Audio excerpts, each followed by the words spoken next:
Hello everyone. ये system analysis and design का 8th video lecture है। इससे पहले हम लोगों ने पढ़ा था सिस्टम क्या होता है, सिस्टम एनालिसिस क्या होती है, सिस्टम डिज़ाइन क्या होता है, सिस्टम एनालिस्ट कौन होता है, उसकी इंपॉर्टेंस क्या होती है, उसके रोल्स क्या होते हैं, वगैरह वगैरह। इस वीडियो में जो टॉपिक हम कवर करने वाले हैं वो है what is structured analysis. Structured analysis क्या होती है, structured analysis tools, structured analysis को परफॉर्म करने के लिए टूल्स कौन कौन से यूज़ किए जाते हैं, और व्हाट इज़ स्ट्रक्चर्ड डिज़ाइन। सबसे पहले हम पढ़ेंगे स्ट्रक्चर्ड एनालिसिस के बारे में। तो थ्योरेटिकल नॉलेज लेने से पहले थोड़ा सा इसको हम आसान लफ्ज़ों में समझा देते हैं कि ये होता क्या है। आसान लफ्ज़ों में कहा जाए तो स्ट्रक्चर्ड एनालिसिस एक ऐसा तरीका है जिसमें हम डायग्राम्स की हेल्प से एक सिस्टम की जो स्पेसिफिकेशन होती है उसको पोर्ट्रे करते हैं, उसको दिखाते हैं, दर्शाते हैं।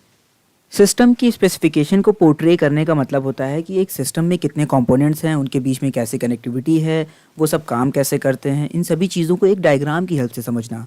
फॉर एग्जांपल एक कंप्यूटर सिस्टम का एक डायग्राम हम लोग जानते हैं जिसमें हम इनपुट डिवाइस, प्रोसेसिंग यूनिट और आउटपुट डिवाइस के बीच में कनेक्टिविटी देखते हैं। ठीक है, हमें ये पता है कि इनपुट डिवाइस डेटा भेजता है प्रोसेसिंग यूनिट के पास, उसके बाद वो मेमोरी में स्टोर होता है, फिर प्रोसेसिंग होती है, उसके बाद आउटपुट दिखता है। तो ये क्या होता है, हमारे पास एक डायग्राम पड़ा होता है जिसे हम वॉन न्यूमन आर्किटेक्चर डायग्राम कहते हैं। ठीक है, तो ये डायग्राम हमें क्या करता है, पोर्ट्रे करता है कंप्यूटर किस तरीके से काम करता है। ठीक है, तो उसी तरीके से किसी भी तरह की ऑर्गेनाइजेशन का ही क्यों ना हम स्ट्रक्चर्ड एनालिसिस करें तो उसमें हम डायग्राम्स की हेल्प लेते हैं और इसी को कहते हैं स्ट्रक्चर्ड एनालिसिस। जैसे कि यहाँ पे देखिए जो डायग्राम है, यहाँ पर एक ब्लू कलर का मान लेते हैं मेन कंपोनेंट है जिसके अंदर छोटे छोटे मॉड्यूल्स हैं। तो ये एक तरह से सिस्टम को दर्शा रहा है कि किसी तरह का एक सिस्टम है मेन, उसके अंदर इतनी इतनी चीज़ें हैं, इतने इतने कंपोनेंट है, इतने सब कंपोनेंट्स हैं। तो इसी कंसेप्ट को हम यूज़ करते हैं स्ट्रक्चर्ड एनालिसिस में। अब इसकी डेफिनेशन को देख लेते हैं। Structured analysis is a technique that uses graphical diagram to develop and portray system specifications that are easily understood by the users. It means कि structured analysis एक ऐसी टेक्निक है जिसमें हम डायग्राम्स का यूज़ करते हैं किसी भी तरह के सिस्टम को डेवलप करने के लिए या उसकी स्पेसिफिकेशन, उसके कंपोनेंट्स, उसको मॉड्यूल्स में तोड़कर अच्छे से दिखाने के लिए।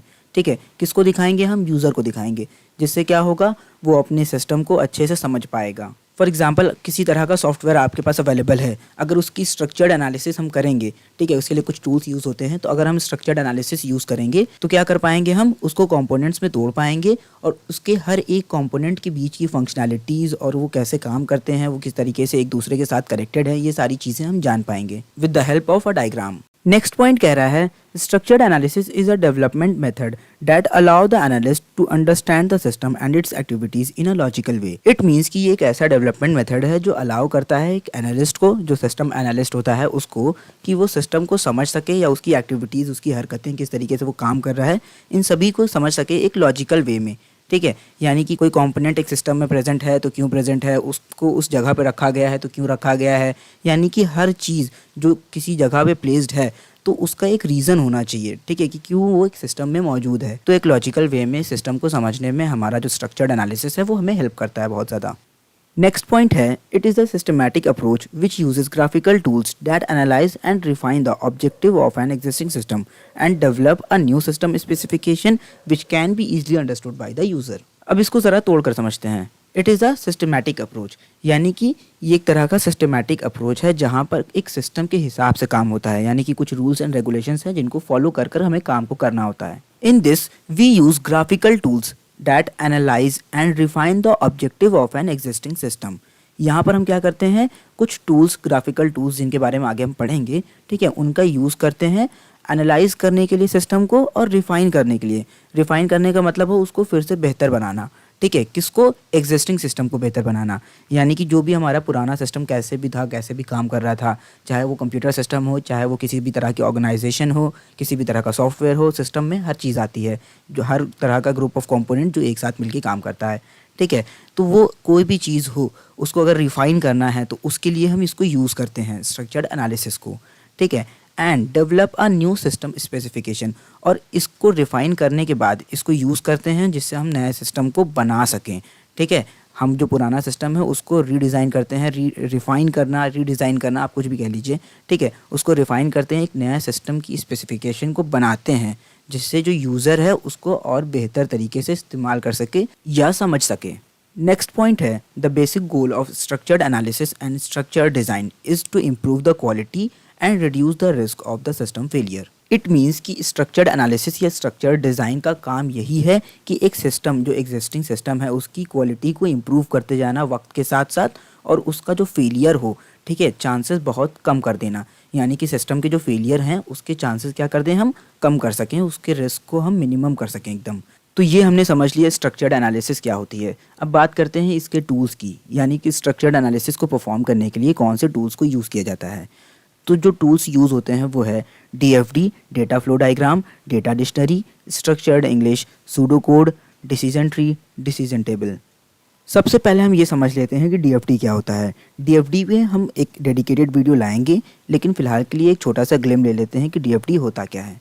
तो देखिए, DFD एक तरह का ऐसा डायग्राम होता है जो डेटा के फ़्लो को दिखाता है। यानी कि एक सिस्टम के बीच में जो कंपोनेंट्स होते हैं, सिस्टम के अंदर जो भी कंपोनेंट्स होते हैं उनके बीच में डेटा किस तरीके से फ़्लो होता है वो एक DFD दर्शाता है। यहाँ पे मैरिज हॉल बुकिंग की एक DFD बनी हुई है। मान लेते हैं मैरिज हॉल बुक करने के लिए हमने एक सॉफ्टवेयर बनाया है, ठीक है। तो यूज़र और एडमिन दो लोग इसको यूज़ कर सकते हैं। मान लीजिए यूज़र ने इस सॉफ्टवेयर को ओपन किया, रिक्वेस्ट की कि हमें ढेर सारे मैरिज हॉल्स दिखाओ, ठीक है। तो इस सॉफ्टवेयर ने उसको जितने भी अवेलेबल मैरिज हॉल्स थे उसको दिखाया। तो यूज़र ने क्या किया, रिक्वेस्ट कर दी कि हाँ एक काम करो, इसको हमारे लिए बुक कर दो। अब एडमिन ने लॉगिन किया एडमिन पैनल पर, तो एडमिन ने देखा कि हाँ इस यूज़र ने क्या किया है, रिक्वेस्ट की है मैरिज हॉल की बुकिंग के लिए, ठीक है। तो उस रिक्वेस्ट के हिसाब से उसने क्या किया, रिस्पॉन्स किया, ठीक है। जब उसने रिस्पॉन्स किया तो ये रिस्पॉन्स गया मैरिज हॉल बुकिंग को, यानी कि उस वेबसाइट को, और उस वेबसाइट की हेल्प से या उस सॉफ्टवेयर की हेल्प से वापस जाता है रिस्पॉन्स। किसको जाता है, एडमिन का रिस्पॉन्स यूज़र को जाता है कि हाँ आपका जो मैरिज हॉल है, आपका जो मैरिज हॉल है वो क्या हो गया है, बुक हो गया है आपके लिए इस पर्टिकुलर टाइम के लिए, ठीक है, जिस पे भी आपने रिक्वेस्ट किया था अभी।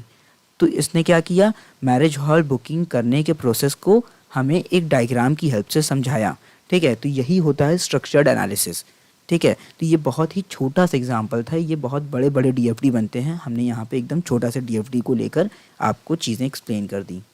नेक्स्ट हम बात कर लेते हैं डेटा डिक्शनरी के बारे में। तो data dictionary is a collection of information about database. Data dictionary क्या रखती है, इन्फॉर्मेशन रखती है, किसके बारे में, डेटाबेस के बारे में। अगर आपने इससे पहले DBMS का कंसेप्ट पढ़ा होगा तो आपको ये पता होगा कि डेटाबेस बनता है, यानी कि जो ऑनलाइन हमारा जो भी डेटा होता है वो एक डेटाबेस में जाके स्टोर होता है।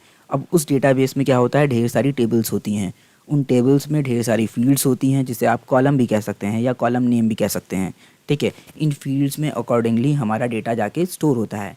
अब इन फील्ड्स का अलग अलग नाम होता है, जैसे कि client ID, client name, password, maximum users, email ID वगैरह वगैरह, ठीक है। तो इस तरह की फील्ड्स होती हैं जिनमें हमारा डेटा जाके प्रॉपरली स्टोर होता है। अब ये फील्ड्स किस तरह का डेटा स्टोर कर सकती हैं उसकी भी कुछ कॉन्फ़िगरेशंस होती हैं, ठीक है। कि इस फील्ड में जैसे क्लाइंट ID में नंबर टाइप का डेटा स्टोर होगा, क्लाइंट नेम में हमारा varchar यानी कि टेक्स्ट टाइप का डेटा स्टोर होगा। अब इनकी कुछ लेंथ भी होगी कि इस फील्ड में 30 कैरेक्टर से ज़्यादा आप स्टोर नहीं कर सकते हैं, ठीक है। इसमें बहुत सारे कॉन्स्ट्रेंट्स होते हैं, तो इसके बारे में हम बहुत डिटेल में बात नहीं करेंगे। बस ये समझ लीजिए कि डेटाबेस के बारे में जो जानकारी होती है कि आपका जो डेटाबेस है उसमें कितनी टेबल्स हैं, उसका स्ट्रक्चर कैसा है, इन सभी की जानकारी का जो कलेक्शन होता है उसे हम कहते हैं डेटा डिक्शनरी। फिलहाल के लिए ये दो इंपॉर्टेंट टॉपिक्स थे, इस वजह से हमने इसको थोड़ा सा समझा दिया इस वीडियो में, ठीक है। इन सभी टॉपिक्स पर अलग से वीडियो डेडिकेटेड हम बनाएंगे। फिलहाल हम समझ लेते हैं what is structure design. Structure design क्या होता है। अब तो पहला पॉइंट कह रहा है structure design is a concept of decomposing problem into several well organised elements of solution. It means कि स्ट्रक्चर डिज़ाइन एक ऐसा कंसेप्ट है जिसमें हम एक प्रॉब्लम को डिकम्पोज करते हैं। डिकम्पोज करने का मतलब होता है तोड़ना, ठीक है। एक प्रॉब्लम को तोड़ते हैं, किस में तोड़ते हैं, सेवरल वेल ऑर्गेनाइज्ड एलिमेंट्स, कुछ छोटे छोटे कंपोनेंट्स में तोड़ते हैं जिससे हमें क्या मिल जाए, सोल्यूशन मिल जाए, ठीक है। तो एक प्रॉब्लम को वेल ऑर्गेनाइज्ड मैनर में तोड़ना, इस तरीके से उनको अरेंज करना जिससे हमें क्या मिल जाए, उस प्रॉब्लम का सोल्यूशन मिल जाए। इसी कंसेप्ट को हम कहते हैं स्ट्रक्चर्ड डिज़ाइन। इसमें भी बहुत सारी चीज़ें होती हैं डिटेल में, ठीक है, जिनको हम बाद में देखेंगे। फिलहाल के लिए इसकी डेफिनेशन पर ही हम स्टिक रहेंगे। It gives better understanding of how the problem is being solved. ये क्या करता है, हमें अच्छे से ये चीज़ समझा देता है या हमें ये चीज़ अच्छे से समझ में आ जाती है स्ट्रक्चर डिज़ाइन की हेल्प से कि प्रॉब्लम को किस तरीके से हमें सॉल्व करना है। नेक्स्ट पॉइंट कह रहा है structure design also make it simpler for designer to concentrate on the problem more accurately. It means कि जब हम एक सिस्टम को एक कंपोनेंट्स में, कुछ ग्रुप ऑफ कंपोनेंट्स में तोड़ देते हैं तो हमें एक क्लियर विजन मिल जाता है कि जो सिस्टम में प्रॉब्लम्स आ रही हैं उनको किस तरीके से हमें टैकल करना है, उनसे किस तरीके से हमें डील करना है। नेक्स्ट है structure design is mostly based on divide and conquer strategy where a problem is broken into several small problems and each small problem is individually solved until the whole problem is solved. It means कि एक system को क्या करना, components में तोड़ देना। ठीक है, कंपोनेंट्स में तोड़ देंगे तो हमें एक एक प्रॉब्लम को आराम से सॉल्व करने में हेल्प मिलेगी। ठीक है, हम एक कंपोनेंट उठाएंगे उसको सॉल्व करेंगे, यानी कि एक प्रॉब्लम थी सिस्टम में, सिस्टम को हमने तोड़ दिया तो प्रॉब्लम्स ढेर सारी बढ़ गई। ठीक है, तो अब एक एक प्रॉब्लम को उठाकर हम सॉल्व करेंगे। इसी तरीके से क्या होगा, दूसरी प्रॉब्लम को उठाएंगे यानी कि दूसरे कंपोनेंट को उठाएंगे, उसको सॉल्व करेंगे। होता क्या है कि जब हम चीज़ों को डिवाइड कर देते हैं तो एक प्रॉब्लम को समझना और उसके साथ किस तरीके से टैकल करना है वो चीज़ें हमें समझ में आने लगती है। तो बेसिकली इसका मतलब यही है कि प्रॉब्लम को डिवाइड करो और एक एक को स्टेप बाय स्टेप सॉल्व करो। नेक्स्ट पॉइंट कह रहा है the small piece of problem are solve by the means of solution modules. It means कि प्रॉब्लम को डिवाइड करने के बाद उसके मॉड्यूल में ऐसा क्या करते हैं कि वो चीज़ सॉल्व हो जाए। ठीक है, उसमें हम ऐसे क्या एडजस्टमेंट कर दें या ऐसे क्या चेंजेस ले आएँ कि वो प्रॉब्लम सॉल्व हो जाए, ये चीज़ हम स्ट्रक्चर डिज़ाइन में देखते हैं। ठीक है, इस लाइन का मतलब यही है। Structure design emphasis that these modules be well organized, these modules be well organized in order to achieve precise solution। Structure design का एम्फेसिस होता है, एम्फेसिस करती है या मोटिव यही होता है कि इन सभी मॉड्यूल्स को, जो सिस्टम के अंदर जितने भी कंपोनेंट्स होते हैं उनको इस तरीके से ऑर्गेनाइज कर दिया जाए कि जो सोल्यूशन है वो आराम से मिल जाए और उसकी प्रॉब्लम को हम क्या कर सकें, आराम से नेगलेक्ट कर सकें और सिस्टम की जो रिस्क है उसको कम से कम कर सकें, मिनिमाइज़ कर सकें।